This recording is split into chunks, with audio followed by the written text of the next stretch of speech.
हाँ भाई, तो ध्यान देना सभी लोग। क्या पढ़ा अभी तक? जैसे अभी तक हमने पढ़ा कि before the Britishers came into India, तो उस टाइम पर इंडिया, भारत को सोने की चिड़िया कहा जाता था। India was prosperous economy, self reliant थी, एंड इंडिया के अंदर about one third of world's wealth यहाँ पर थी। ठीक है, और विलेजेस भी सेल्फ सफिशिएंट थे। ठीक है, and agriculture was the dominant occupation. सबसे मेन ऑक्यूपेशन उस टाइम पर भी क्या था? एग्रीकल्चर था। It was the main source of livelihood of the people, and there were highly skilled artisans and craftsmen were there. उस टाइम पर जो हमारे क्राफ्ट्समैन थे और जो आर्टिसंस थे, उनकी स्किल्स बहुत ज़्यादा हाई थी, और उसकी वजह से इंडिया बहुत फेमस था, क्योंकि इनके बनाए गए जो हैंडीक्राफ्ट्स और जो प्रोडक्ट्स हुआ करते थे, वो बाहर दूसरे देशों में जाके हम एक्सपोर्ट करते थे और बहुत नाम कमाते थे, पैसा भी खूब आता था हमारे देश में। सो उस टाइम पर the artisans were also very high skilled and craftsmen। India की क्राफ्ट्समैन और आर्टिसंस दोनों बड़े फेमस थे। उनके बनाए गए products, handicrafts, textiles, they were of superior quality. आपके जो कारपेट्स वगैरह होते हैं, ये सब बड़े फेमस थे विदेशों में। क्लियर है? राजा महाराजाओं के टाइम पे क्या होता था, हमारे यहाँ पे वो आते थे और यहाँ के राजा महाराजा उनको दिखाते थे, बोले यार देखो, और वो यहाँ पे आके शौक हो जाते, बोले यार क्या रईसी से रहते हैं, क्या कारपेट्स एंड ऑल दिस। तो फिर वो बोलते थे, बोले ये किससे बनवाया? तो वो बताते थे कि ये हमारे प्रेजेंट्स हैं, ये हमारे क्राफ्ट्समैन हैं, और ये मतलब क्राफ्ट्समैन ने बनाया है, हमारे आर्टिसंस ने बनाया है। फिर यही चीज़ वो अपने देशों में मंगाते थे। तो इंडिया उस टाइम पे बड़ा इस तरीके का हमारा एक्सटर्नल या इंटरनेशनल ट्रेड हमारा इस प्रकार का होता था। खूब एक्सपोर्ट करते थे, पैसा भी आता था, वेल्थ भी खूब आती थी। ठीक है, उसके आगे बात करते हैं सर। एक छोटा सा बीच में थोड़ा सा टॉपिक दिया गया है। अब ये कहानी है एंशिएंट इकोनॉमिक फिलॉसफी की। ध्यान दीजिएगा सब लोग। इकोनॉमिक्स की अगर हम बात करें तो इकोनॉमिक्स का जो असली में हिस्ट्री पाया जाता है, वो स्टार्ट कहाँ से हुआ? इकोनॉमिक्स की हिस्ट्री पाई गई कहाँ से?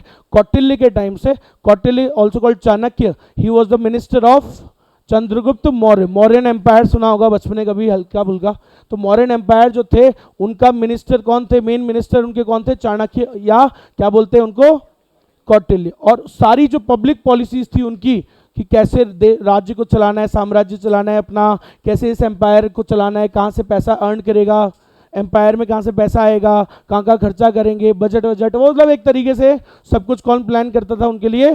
चाणक्य प्लान करते थे। और इसके लिए उन्होंने एक बुक भी लिखी थी, which is called the first book of economics. असली में हमें नहीं बताते, लेकिन क्योंकि हम तो भाई, हमें तो एडम स्मिथ से सिखाते हैं इकोनॉमिक्स, जबकि उससे भी 400-300 साल पहले एक किताब लिख के चले गए थे। बुक का नाम क्या था? अर्थशास्त्र, जिसके अंदर बेटा अर्थ का मतलब बताया उन्होंने। ही explain the meaning of artha. Artha means material prosperity. ठीक है, अर्थ का मतलब क्या बताया उन्होंने? Material prosperity. बोलो सर कि मतलब उसने उसको बोला, क्या नाम है अपने चंद्रगुप्त मौर्य को, कि मतलब असली में साम्राज्य चलेगा कब? जब क्या होगा? जब सबके पास क्या हो? मटीरियल वेलबींग हो, मटीरियल प्रॉस्पेरिटी हो। इसका मतलब सर ऐशो आराम की चीज़ें, वेल्थ हो, क्या हो? वेल्थ हो, साथ में हर चीज़ें हो, लोगों की वेलबींग बढ़े, क्वालिटी ऑफ लाइफ बढ़े। इसका भी उन्होंने काफ़ी उल्लेख किया, इसके बारे में भी काफ़ी उन्होंने बोला। ठीक है, तो अर्थशास्त्र का मतलब क्या है? बोलो बेटा, एग्जाम में पूछेगा, सारे एमसीक्यू तो आएंगे। ये बुक किसने लिखी? चाणक्य ने। ठीक है, बुक का नाम अर्थशास्त्र। It was a kind of a handbook for Chandragupta Maurya, and handbook kind of कि कोई भी प्रॉब्लम आती थी तो उस हैंडबुक से इस्तेमाल करते थे। क्लियर है?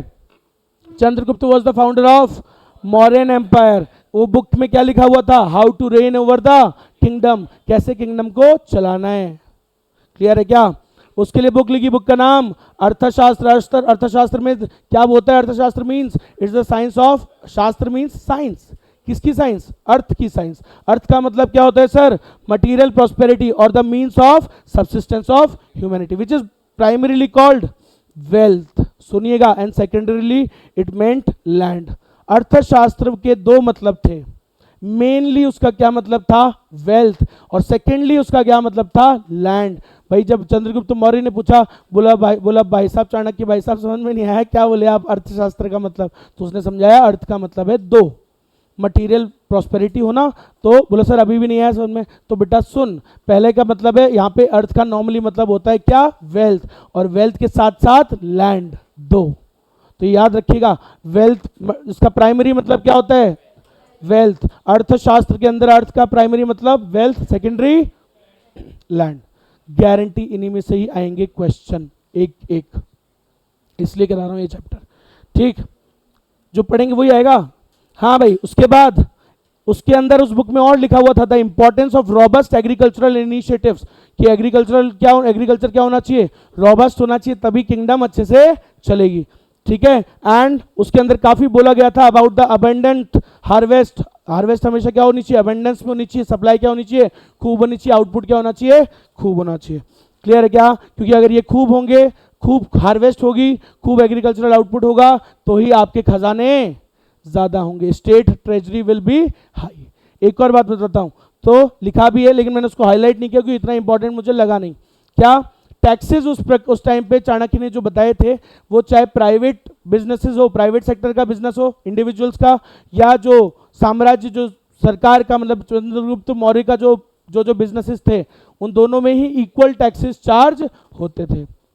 मतलब आप समझते हो, जैसे हमारे देश की गवर्नमेंट है, तो हमारे देश की गवर्नमेंट भी बिजनेस करती है, मिक्स्ड इकोनॉमी है ना अपनी, तो गवर्नमेंट सेक्टर के भी बिजनेस है, प्राइवेट के भी हैं। तो इसने क्या बोला था अर्थशास्त्र के अंदर, कि दोनों के लिए इक्वल टैक्स के प्रोविजंस बनाए थे, कि जितना टैक्स प्राइवेट वाले लोगों पे लग रहा है, उनके बिजनेस पे, उनकी इकोनॉमिक एक्टिविटी पे, उतना ही किस पे लगेगा, गवर्नमेंट वाली पे।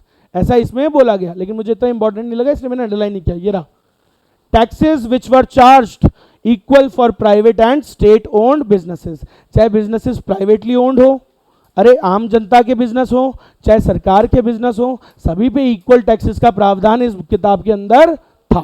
खत्म। अरे हो गई अर्थशास्त्र की कहानी, और कितने लोग हैं, खत्म। समझ में आया सबको, ओके। आगे बात करते हैं। सर, जैसा मैंने आपको कहा कि हम इस टॉपिक में कितने टाइम पीरियड्स पढ़ने वाले हैं, the period of British rule. अगर ब्रिटिश रूल को समझना है तो हमको दो सब पीरियड्स को समझना पड़ेगा। एक, जब वो आए थे तो किस तरीके से आए थे, चोट्टे, East India Company, businessman, trader बन के आए थे। ठीक है, तो उसमें हम टाइम पीरियड पढ़ेंगे 1757 से लेकर 1858 तक, 100 साल। और फिर उसके बाद हम पढ़ेंगे कि उन्होंने फिर इंडिया को क्या किया, गवर्न किया, इंडिया को खुद की कॉलोनी बना लिया, India became the British colony. फिर हम उसके अंडर में आ गए, तो उसने हमारे ऊपर कंट्रोल किया, रूल किया। वो वाले कितने साल पढ़ेंगे हम, 90 साल। क्लियर है क्या। जब हम बोलते हैं, जब हम कई बार इंटरव्यूज वगैरह में भी तो बोलते हैं नेता वेता कि उन्होंने, अंग्रेजों ने हमारे ऊपर 200 साल राज किया। 200 कैसे हुए, अब समझ में आया कैसे हुए 200, आई बात समझ में, ऐसे हुए 200। तो हमें भी अगर उनका समझना है, ब्रिटिश रूल को समझना है, तो हमें ये 200 साल का, लगभग 200 साल का कार्यकाल समझना पड़ेगा। ठीक,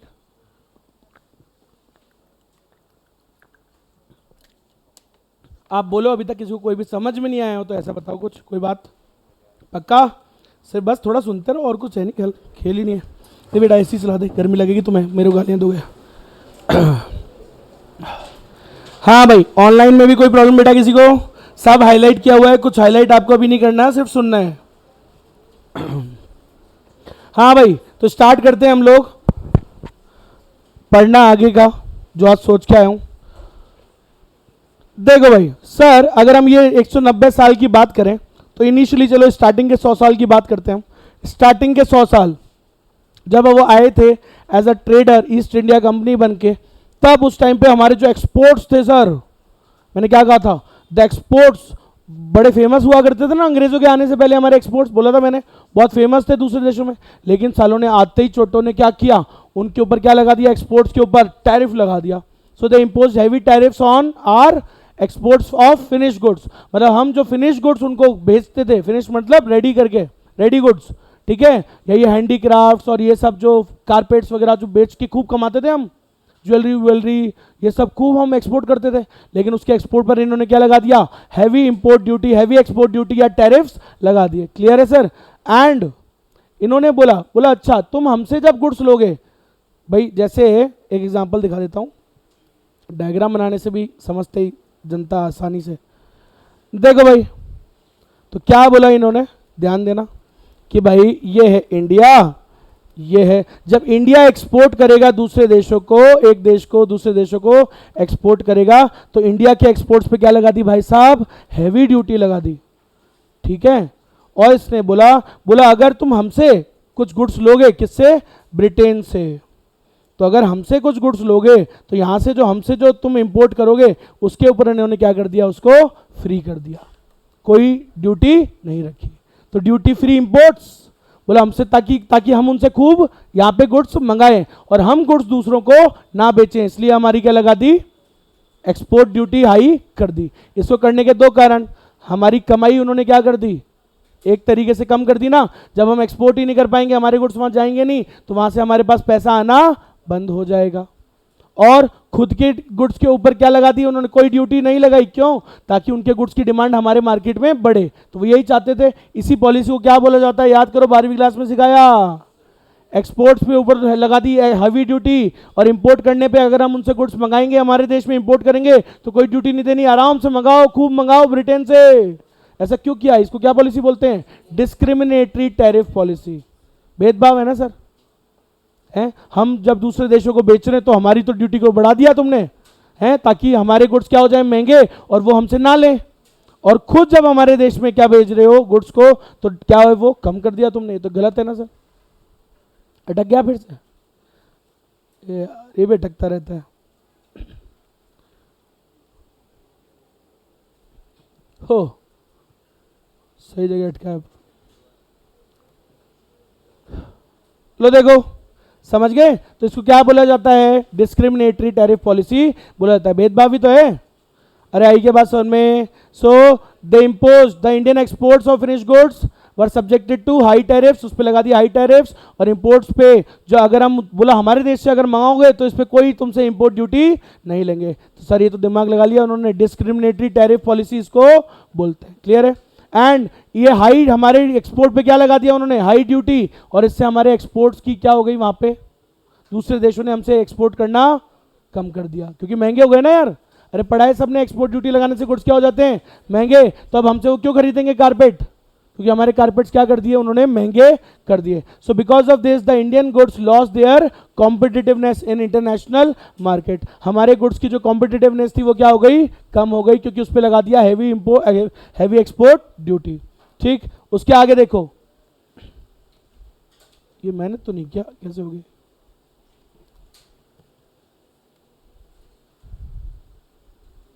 अच्छा हाँ भाई। और सुनना क्या बोला, उसी टाइम की बात है, लार्ज स्केल। अगर हम बात करेंगे उस टाइम की, तो उस टाइम पे क्या था, लार्ज स्केल अनएम्प्लॉयमेंट हो गया था। ठीक है, लार्ज स्केल अनएम्प्लॉयमेंट। और भाई आप खुद बताओ, जब हमारे जो एक्सपोर्ट करने वाले लोग थे, जो दूसरे देशों में गुड्स बना बना के बेचते थे, जब उनके गुड्स की डिमांड वहां पे क्या हो गई, कम हो गई, क्योंकि हमारे ऊपर तो क्या लगा दी, एक्सपोर्ट करने पे हैवी ड्यूटी लगा दी। तो अब वो बेचारों का काम धंधा क्या हो गया, खत्म हो गया। काम धंधा खत्म हो गया तो वो लोग भी क्या करने लग गए, फिर किस पे आ गए, एग्रीकल्चर। उस एक ही लाइवलीहुड बचा, फिर तो एक ही ऑक्यूपेशन बचा, क्या बचा, एग्रीकल्चर। तो एग्रीकल्चर के ऊपर और क्या बढ़ गया, प्रेशर। सोचो एक परिवार के अंदर 10 लोग काम करते हैं, 5 लोग एक्सपोर्ट का काम करते थे, 5 लोग एग्रीकल्चर करते थे। लेकिन जब बेचारों का एक्सपोर्ट का काम ही बंद हो गया, तो वो लोग भी किस पे आएंगे, फिर एग्रीकल्चर पे। अब सोचो जमीन तो उतनी है, लेकिन अब एग्रीकल्चर में पूरे परिवार के लोग 10 के 10 उस पर काम कर रहे हैं। इसी को क्या बोलते थे, डिस्गाइज्ड अनएम्प्लॉयमेंट। जरूरत जितनी है, जमीन पे जरूरत है 5 लोग ही, काम कर रहे हैं 10 लोग। भारत में तो बहुत है ऐसा, किसी से भी पूछो, कई है, हमारे हमारे उसमें भी है, समाज में कई लोग। बोला यार क्या करते हैं आपके बेटे, फार्मिंग देखते हैं। मैंने कहा कितना बड़ा फार्म है, बोला 2 एकड़ का। मैंने कहा जने कितने हैं, बोला 5 भाई हैं हम लोग। अब 5 भाइयों में 2 एकड़ के अंदर, अब आप खुद भी जानते हो कि इतनी सी जमीन है, सपोज 5 भाई तो क्या ही काम करते हैं फिर उसमें, असली में काम तो कर रहे होंगे 2, बाकी के सिर्फ क्या है, वो एक तरीके से हिडन अनएम्प्लॉयमेंट होता है ये। वो एक तरीके से क्या है, बेरोजगारी है सर। वो सिर्फ मुंह से बोला नहीं नहीं हमारे तो वो हैं जमीन जायदाद और ये और वो, असली में वो सब क्या है, हिडन अनएम्प्लॉयमेंट कहलाता है। इसी को क्या बोलते हैं, डिस्गाइज अनएम्प्लॉयमेंट। ठीक है, तो खैर हम इतना ज़्यादा नहीं जा रहे, लेकिन आप बात समझ गए। एक्सपोर्ट जब हमारे खत्म हो गए, उन चोट्टों ने एक्सपोर्ट ड्यूटी लगा के हमारे एक्सपोर्ट्स प्राइस बढ़ा दिए, और दूसरे देशों ने हमसे गुड्स खरीदना कम कर दिया, तो सर वो हो गए बेरोजगार। और वो लोग भी किस पे आ गए, एग्रीकल्चर पर। और एग्रीकल्चर होने लग गया ओवर प्रेशराइज्ड। क्या होने लग गया, बेचारी एक जमीन जिसपे 5 लोग काम करने चाहिए थे, उसमें अब कितने कर रहे हैं, 10 जने। तो सर इसकी वजह से जमीनों पे क्या बचा, प्रेशर पड़ा, और वो जमीनें बढ़ गई, 5 की जगह 10 हिस्सों में बढ़ गई। तो जमीनें क्या हो गई, सबके हिस्सों में कितनी आई, सोचो, थोड़ी थोड़ी थोड़ी सी जमीन, फ्रेगमेंटेड। याद है, सबने पढ़ा होगा उस टाइम पे Indian economy of the eve of independence पे, कि प्रॉब्लम क्या थी हमारे एग्रीकल्चर की, the land holdings were small and fragmented. अब सोचो इतनी सी एक जगह, इतना सा प्लॉट है, 10 भाई काम कर रहे हैं इसमें, तो सबके हिस्से में कितनी कितनी सी जगह आएगी, थोड़ी थोड़ी सी।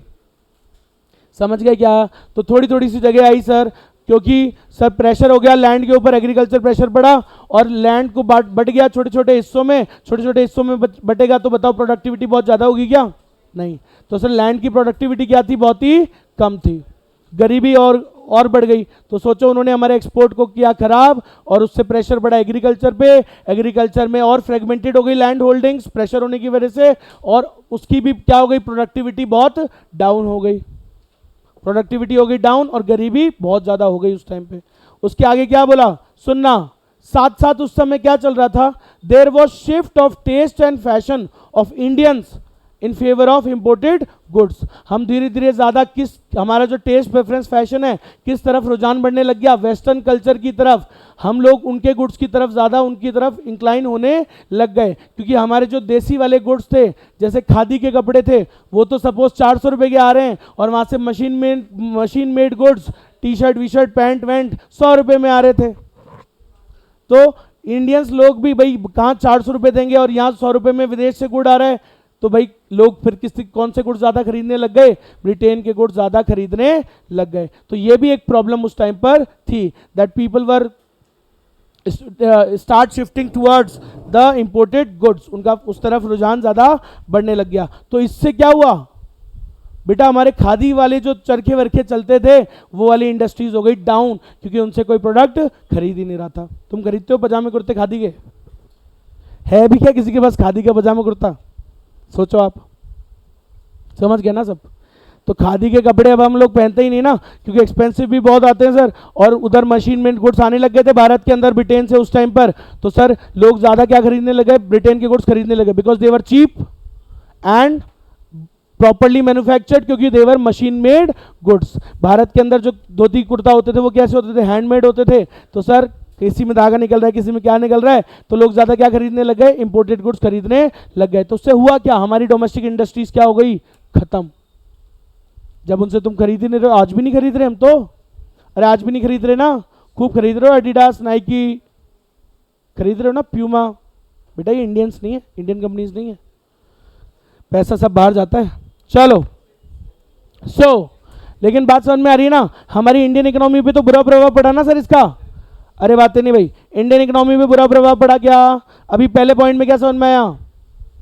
एक्सपोर्ट्स को उन्होंने खराब कर दिया हमारे, तो उसकी वजह से एग्रीकल्चर ओवर प्रेशराइज हो गया और एग्रीकल्चरल आउटपुट भी कम हो गया और गरीबी बहुत छा गई। फिर दूसरा एक और रीजन उसने दिया कि हमारे यहाँ पे क्या हुआ?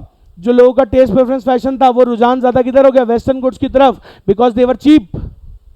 और उनके सस्ता होने की वजह से क्या हुआ सर? उनके गुड्स की डिमांड हम ज़्यादा करने लग गए और हमारी डोमेस्टिक इंडस्ट्रीज हमने खराब कर दी, उनको हमने डिमांड करानी, तो उनका बिजनेस एक तरीके से उनका भी क्या हो गया? खराब हो गया। तो डोमेस्टिक इंडस्ट्री इस तरीके से खराब हो गई। और इसको बद से बदतर करने के लिए उन्होंने क्या लेके आए? अंग्रेज जमींदारी सिस्टम लेकर के आए। अब ये भी कैसे आया? अब सुनना। जब जैसे मैंने बोला कि एक घर में वो जो 5 लोग थे जो एक्सपोर्ट करते थे, जब उनका काम धंधा खराब हो गया तो वो भी किस पे आ गए? एग्रीकल्चर पे। लेकिन एग्रीकल्चर पे सर जमीन उतनी उनके पास थी नहीं, तो 10 भाइयों में अब जमीन कितनी कितनी आई हिस्से में?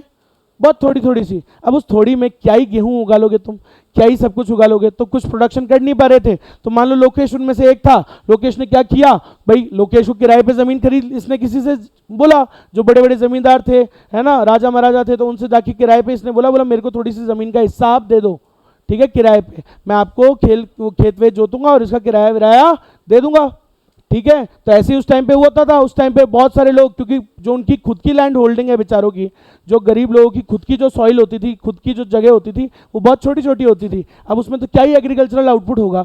सो वो लोग क्या करते थे? जमींदारों से जमीन किराए पे लेते थे। अब किराए पे वो जमीन लेते थे और उसके क्या बदले क्या देते थे? लगान। क्या बोलते थे? लगान। तो उसके बदले वो लगान देते थे। पिक्चर सुनी देखी थी, एक लगान पिक्चर आई थी, 3 गुना लगान देना पड़ेगा। बोला था वो अंग्रेज होता है, नकली अंग्रेज, यही भागरोटा के। तो क्रिकेट मैच हार गए तो 3 गुना लगान देना पड़ेगा। और एक्चुअली वो पिक्चर काफ़ी अच्छी है। अगर आप देखो तो कई सच्चाइयाँ यहीं दिख रही हैं। उसके अंदर चंपानेर जगह थी जो वहाँ पे 2 साल से बारिश नहीं हो रही थी, तो सेम यहाँ पर भी आपको बताया जाएगा कि 2-3 साल ऐसे थे जो कि भयंकर वाला सूखा पड़ा था हमारे यहाँ पर भी, तो फैक्ट है। और उसमें वो, लेकिन वो तो भाई किराया लेगा ना खुद की ज़मीन का, तो भाई वो उससे क्या होता था? किराया। तो यही इसमें बताया गया कि जमींदारी सिस्टम जो था, इसकी वजह से और ज़्यादा पंगा कैसे पड़ा। अब आप सुनना, due to zamindari system there was, अभी हमने पढ़ा कि एक्सेसिव प्रेशर था लैंड पे, जने इतने सारे, जमीनें कम, तो sir the demand for land under tenancy, लोगों को डिमांड किसकी जरूरत पड़ने लग गई, और लैंड की जरूरत पड़ने लग गई, और वो किराए पे लेने लग गए, किससे, जमींदार से जमीन लेने लग गए किराए के बदले, और बोला हम आपको क्या दे देंगे बदले में, लगान दे देंगे, और जमींदार उनको क्या करता था, एक्सप्लॉइट करता था, ज्यादा लगान लेता था। समझ गए, बेचारों पे दो तरीके से मार पड़ी, एक जमींदारों से किराए पे इन्होंने जगह ली, ऊपर से बारिश हुई नहीं, कुछ प्रोडक्शन हुआ नहीं, अब कहाँ से भरोगे आप अपना लगान, तो ये लगान भर नहीं पा रहे थे, लगान भरते नहीं थे, तो इसके लिए किसके पास जाते थे, लगान नहीं भरेंगे मैं तो डंडे मारूंगा, तो मेरे डंडे की वजह से कहाँ जाते थे ये, मनी लेंडर्स के पास, जो बाकी मनी लेंडर्स होते हैं सेठ, सेठ लोगों के पास जाते थे, अपनी जमीन गिरवी रखते थे और उनसे क्या लेते थे, पैसा, और मनी लेंडर्स भी इनको क्या करते थे, एक्सप्लॉइट। पहले के जमाने में क्या करते थे भाई, एक्सप्लॉइट करते थे, अंगूठा लगवा लेते थे कहीं भी अनशन जगह सही, तो कोई भी पेपर पे बोले यहां अंगूठा लगवा दो, पता तो होता नहीं था, पढ़े लिखे होते नहीं थे, तो तुम्हारी जमीन गिरवी रखवा लेते थे, पैसे दे देते थे, ऐसे एक्सप्लॉइटेशन चलता था, किसका, फार्मर का। बातें नहीं, तो भाई समझिएगा, अरे भाई बातें नहीं, तो उस टाइम पे बहुत ज़्यादा क्या होता था, जमींदारी सिस्टम वो जो लेके आए थे, वैसे तो इसको एक्सप्लेन करूँ तो ये और अलग टाइप से एक्सप्लेन कर सकता हूँ बड़े तरीके से, लेकिन अभी इतना टाइम नहीं है। जमींदारी सिस्टम में क्या था, basically it was a 3 tier system. अब वो आप पढ़ते हो 12वीं में, मेरे को पता है क्या होता है 12वीं में, क्या पढ़ाते हैं, 3 टायर सिस्टम, जमींदारी सिस्टम क्या होता है भाई, जो आए थे ब्रिटिशर्स, उन्होंने क्या किया, सबसे लैंड को कंसोलिडेट करके सबका ओनर किसको बना दिया, जमींदार को। जैसे हम हैं एक जमींदार, ठीक है, मान लो हमें बना दिया जमींदार, ब्रिटिशर्स ने सारी लैंड, मान लो एक गांव है, गांव का पूरे लैंड का ओनर किसको बना दिया, मुझे बना दिया, और जो जनता है, लोग हैं, पीपल, अब सुनिएगा, तो जमींदार क्या करेगा, तुम्हें जमीन देगा, तुम मेरी जमीन पे क्या करोगे, फसल उगाओगे, ठीक है। अब लेकिन मान लो चाहे बारिश वारिश आए नहीं आए, मेरे को मतलब नहीं है, तुम तो मेरे को 2/3 ऑफ द क्रॉप देके जाओगे एज लगान, क्या देके जाओगे, लगान। सुनना, तुम तो मेरे को 2/3 देके जाओ, मान लो मैंने एक नंबर ले लिया कि जितनी भी क्रॉप होगी उसका 2/3 हिस्सा तुम मेरे को एज अ लगान देके जाओगे, चाहे बारिश हो या ना हो। क्लियर है। अब इसमें से मैं कुछ फिक्स अमाउंट किसको दे दूंगा, ब्रिटिश को दे दूंगा, फिक्स अमाउंट। ब्रिटिशर्स ने यही बोला था जमींदार को, बोला तू कितना भी ले उनसे, हमको मतलब नहीं, हमको तो क्या दे देना, तू एक फिक्स अमाउंट दे देना। सो जमींदार भी बीच में भाई साहब अंश कमाता था, क्यों, ब्रिटिशर्स को तो एक फिक्स अमाउंट दे दिया मैंने, और बाकी तुमसे तगड़ा वाला लूटता था मैं, यही तो होता था उस टाइम पे। पिक्चर देखिए लगान, वो राजा जो था वो क्या कर रहा था, राजा पूरे टाइम मजे ही कर रहा था, देख लो आप, राजा ने एक्चुअली कहीं सफर नहीं किया, उस पिक्चर में दिखाया ना, राजा सफर कौन कर रहा था, वो चंपानेर के लोग। भाई राजा को तो थोड़ा सा अमाउंट किसको देना होता था, ब्रिटिशर्स को, और he was allowed to extract as much as he can from the people, लोगों से कितना भी ले, तो वो तो हमेशा खूब ज्यादा लेता था और अपनी लेविश लाइफस्टाइल जीता था। इसको बोलते हैं जमींदारी सिस्टम। अब सुनो, जब 2-3 साल बारिश नहीं हुई तो तुम कहां से दोगे ये 2/3 लगान, तो तुम किसके पास जाओगे, मनी लेंडर्स के पास। बैंक वैंक तो होते नहीं थे ना, वही सुनार की दुकानें और वो मनी लेंडर सेठ वेठ होते थे, तो उनके पास जाओगे, वो तुमसे जमीन गिरवी रखवाएंगे और तुम्हें क्या देते थे, पैसा। इससे तुम्हारा गुजारा थोड़ा बहुत चलता था। क्लियर है। तो ये बुरी हालत थी सर उस जमाने की, पिक्चरों में भी दिखाया जाता है तगड़ा वाला। हाँ भाई, सो एक्सेसिव प्रेशर पड़ा, demand for land under tenancy, extract excessive rents. जो जमींदार था वो जनता से क्या लेता था, एक्सेसिवली, अति हद से ज्यादा एक्सेसिव एक्सट्रैक्ट करता था, और उसमें से थोड़ा सा देता था ब्रिटिशर्स को, बाकी पैसे से मौज उड़ाता था वो जमींदार। अरे आई के बात समझ में। लास्ट पॉइंट सुनिएगा, देयर वॉज, बातें नहीं हो भाई दोनों, there was high indebtedness of agriculturist. ये जो फार्मर्स थे बेचारे क्या तगड़े वाले कर्ज में डूबते जा रहे थे उस टाइम पे, ठीक है। एक्सप्लॉइटेटिव मनी लेंडर्स, वो मनी लेंडर्स भी इनको क्या करते थे, एक्सप्लॉइट करते थे, ब्याज के नाम पे भाई साहब डबल पैसा चार्ज करते थे। क्लियर है। मान लो तुमने 10,000 का लोन लिया और उस पर ब्याज भी भाई साहब 10,000 कर देते थे बढ़ा के। तुम तो अनपढ़ थे, तुम तो जानते नहीं थे, कहीं भी अंगूठा लगा देते थे, समझ गए। सो धीरे धीरे हमारे एग्रीकल्चर का क्या होते जा रहा था, वर्चुअल कोलैप्स। जो सोने की चिड़िया थी वो धीरे धीरे चिड़िया के पंख कटते जा रहे थे। ठीक है, और पंख हमारी सोने की चिड़िया क्यों बोली जाती थी? बिकॉज इंडियन इकोनॉमी वॉज, अभी पढ़ा ना हमने, prosperous, abundant, self reliant. Sir हमारे पंख क्या थे? हमारे पिलर्स, और धीरे धीरे हमारे पिलर्स को वो धीरे धीरे करके काटते जा रहे थे। पहला पिलर कौन सा काटा? एक्सपोर्ट्स। कैसे? हैवी एक्सपोर्ट ड्यूटी लगा के। दूसरा पिलर कैसे काटा? एग्रीकल्चर। एग्रीकल्चर के अंदर भी जमींदारी सिस्टम लगा के। हमारी लैंड हमसे छीन के किसको दे दी? जमींदार को। समझ में आई मेरी बात? तो जमींदार फिर हमसे ही चार्ज कर रहा है। कितना? हमसे तो अनशन चार्ज कर रहा है। भाई जमींदार असली में ब्रिटिशर्स को कम देता था, जो भी फिक्स अमाउंट उन्होंने बोला हुआ था, बट वो ज्यादा एक्सट्रैक्ट करता था जनता से और खुद की लाइफस्टाइल लेविश जीता था। देख लो पूरी पिक्चर में उसने लेविश लाइफस्टाइल जी है। इंसेंटिव्स भी नहीं देता था ना।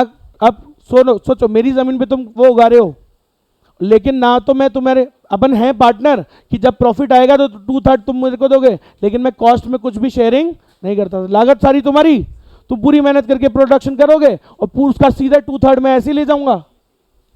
ऐसे ही ले जाता था कौन? जमींदार। क्लियर? तो सुनिएगा जल्दी से, सामने देखेंगे, बात ही नहीं बातें नहीं। देखो भाई ये क्या हो गया इसको?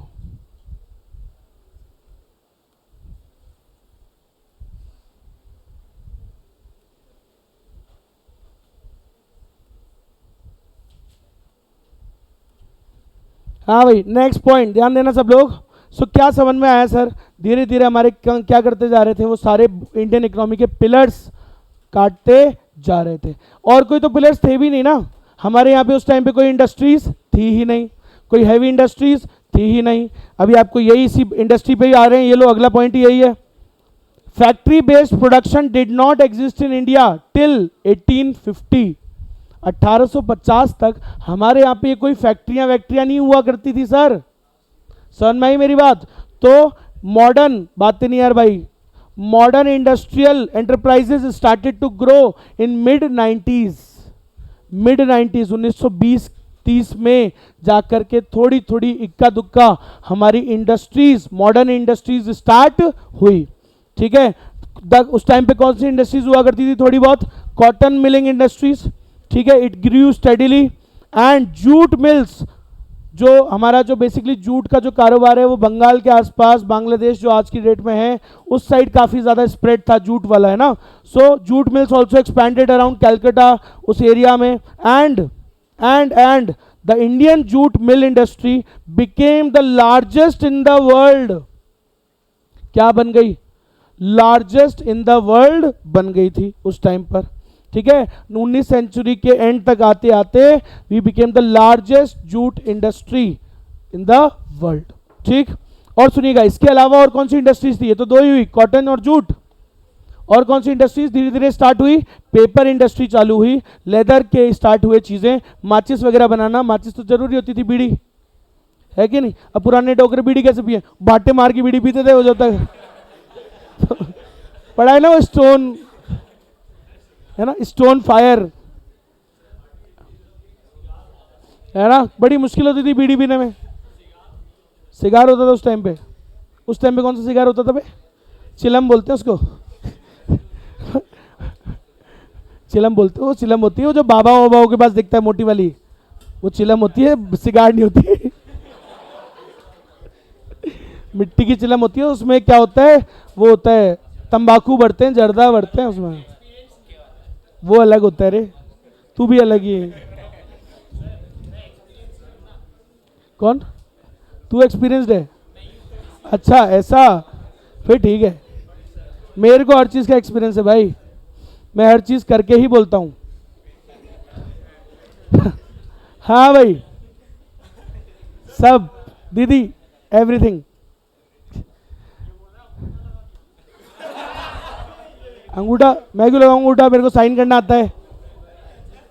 हाँ भाई, चलो चलो चलो, बस बस, आप समझो। मैं, मेरा सच्ची में मन करता है मैं आपको टाइम और दूं, लेकिन है नहीं। इंटर में दूंगा, पास हो जाना बस। हाँ भाई ध्यान देना सब लोग। एक मिनट। हाँ भाई, तो आप समझ गए, हैवी इंडस्ट्रीज के नाम पे हमारे कुछ भी नहीं था। 1850 तक तो फैक्ट्री भी नहीं थी। ठीक है, हैवी इंडस्ट्रीज आना चालू हुई थोड़ी थोड़ी। कौन सी सबसे पहले? सीक्वेंस याद रखो, cotton, jute, and jute became the largest till the end of 19th century. And धीरे धीरे पेपर वाली industry, sugar industries, sugar mills started, matches, leather, rice milling industries, ये थोड़ी थोड़ी स्टार्ट हो गई। अब सुनना, हैवी इंडस्ट्रीज भी थोड़ी थोड़ी स्टार्ट हुई। हैवी में कौन सी? Iron industry was established as 1814 by British capital, not by Indians. भाई वो आयरन इंडस्ट्री स्टार्ट तो हुई, लेकिन वो ब्रिटिश कैपिटल से स्टार्ट हुई। क्लियर है? India's iron industry was ranked 8th। ये बातें याद रखने की हैं जितनी हाईलाइट हो रखी हैं, इनमें से मत छोड़ देना। Iron industry was the 8th in the world in terms of output in 1930। Great depression के टाइम पे भी हमारी जो हैवी एक हैवी इंडस्ट्री आयरन वाली, वो 8वीं देखी गई थी वर्ल्ड में इंडस्ट्रियल आउटपुट के अंदर। Total in terms of total output हम 8वें पायदान पर थे उस टाइम पे भी। ठीक है, और सुनिएगा, before the great depression India was ranked the 12th largest country, industrialise country. कब? 12वीं कब? Before, just before the great depression. याद रखिएगा भाई साहब, India was the 12th largest industrial country in terms of their value of manufactured products. Clear? बस sir 2 minute समझ में आया क्या? बोलो, अरे बोलो भैया बोलो। ठीक है, आप सब समझ रहे हो, सब समझदार हो। मैं उतना ही डिटेल में जाऊंगा जितना सीए में बोले जाने के लिए बोला है। मैं बहुत ज़्यादा जा सकता हूँ 12th वाले में, लेकिन नहीं जा रहा हूँ मैं। वो जमींदारी सिस्टम भी एक्स्ट्रा ही पढ़ाया, इसमें बोला ही नहीं था जाने के लिए। ठीक है, चलो लास्ट है, अभी देख लेते हैं थोड़ा सा। एक मिनट। इंडियाज इंडस्ट्रियल ग्रोथ, तो अगर ये हम सम अप करें इसको, 1947 से पहले पहले की बात अगर हम करें, क्योंकि पूरी हो गई लगभग, 1947 से पहले India's industrial growth was insufficient. Sir यही समझ में आता है ना? इंडियाज कौन सी ग्रोथ? ध्यान नहीं दिया आपने ढंग से। Industrial growth is insufficient. Industries की ग्रोथ हुई तो थी, लेकिन इट वाज इनसफिशिएंट। ठीक है, एंड द इंडस्ट्री का जो योगदान था हमारे एनडीपी में, net domestic product, net NDP मतलब टोटल प्रोडक्शन समझ लो अभी तो आप आसान भाषा में। तो हमारे जो टोटल डोमेस्टिक प्रोडक्ट है उसमें इंडस्ट्रीज का कंट्रीब्यूशन कितना सही था भाई साहब? हैड बेयरली रीच्ड 7% इन 1946। सोचो, 100 अगर पूरी जीडीपी हमारी देश की है, उसमें से सिर्फ कितना सा इंडस्ट्री का योगदान? ओनली 7, बेयरली, वो भी बोल रहे हैं बेयरली रीच्ड 7%। तो इंडस्ट्रीज का योगदान कोई ज्यादा नहीं था, थोड़ी थोड़ी करके बढ़ रही थी। क्लियर है क्या? अरे बोलो भैया।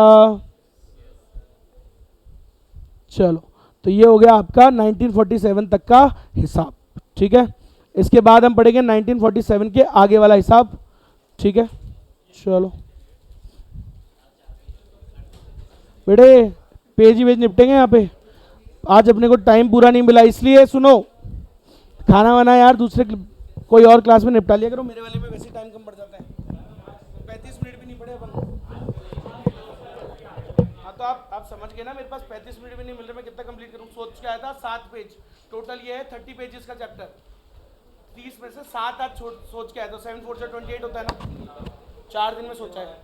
ठीक है, अब लेकिन रह गए ना 2 पेज।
अरे अरे अरे, पढ़े क्या? नहीं मतलब क्या? क्या हो गया तुम्हें, आज इतने थक्के से गए?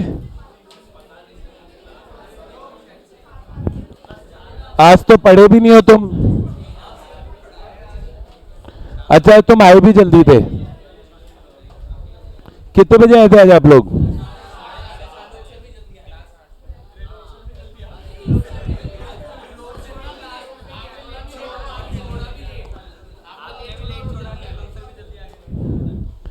यार मैंने तो लेट नहीं छोड़ा यार, ऐसे मेरा नाम मतलब। हाँ, 44 मिनट्स की। मैं बोल रहा हूं मैंने लेट नहीं छोड़ा। मैम ने लेट छोड़ा था, मैं क्या करूं बताओ। मैं तो अपने 10:28 पे आता हूँ शार्प, कभी भी लेट नहीं आता मैं लेट नहीं आया था, मैं टाइम से आया था। शर्म नहीं आ रही इसको बोलते हुए। बोल रही आज आप 10:30 आए थे। क्या है?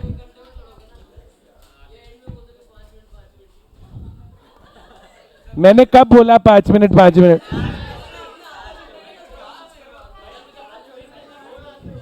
ये सभी मेरा झूठा झूठा नाम लगा रहे हैं यार। एक तो ये